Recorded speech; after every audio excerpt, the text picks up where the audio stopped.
If you'd like a copy of this file, I've uploaded it to the 3D warehouse, and you can find a link to that download in the description.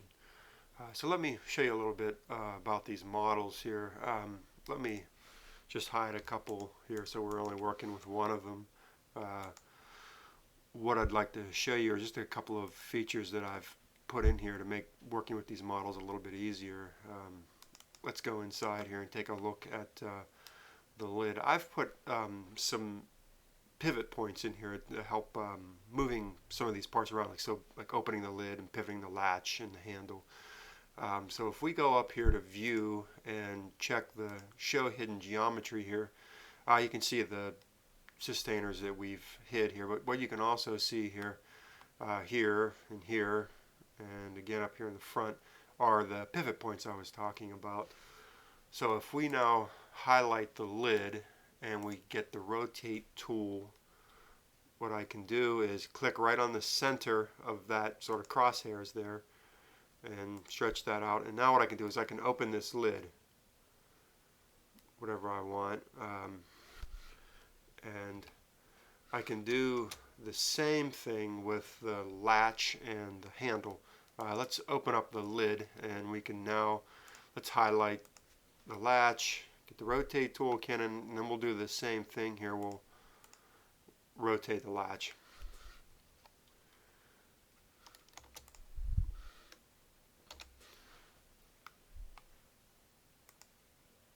And the same will work with the handle here.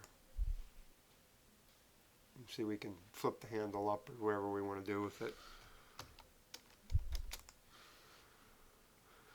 Another thing I'd like to show you is a little bit about the base of the Systainer. Let's hide this lid so we can see inside the, let's turn off this hidden geometry as well. So we can see inside here. One of the things, when you buy an empty T-Loc, what you get is, inside that's a little different than a Systainer with a tool is you get this sort of reinforcement piece back here in the back. That can be sort of a nuisance if you want to build some sort of like custom insert or something. This may be in the way. So I've made this piece pretty easy. You can just remove it, delete it, or just move it out of the way. If you'd like to make some sort of custom insert, well, this might be in the way. Also, what I've got is sort of, I'm sorry, I don't want that. I want this. This is just like the little card that goes in the label slot here. So that's just some of the things to help you sort of navigate around this model.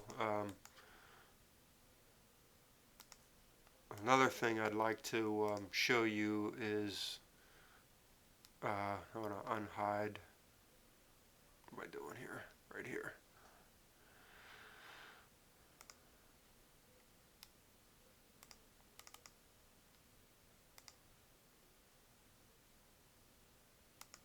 There we go. Now we got that lid back. On the Systainer number 5, what I did is I made this just this little card here saying that I made the model. You could just delete that if you don't like it. The number 5 is the only one that actually has that. So that's just really simple to get rid of if you don't happen to want to see it. The one other thing that might be helpful to you guys is,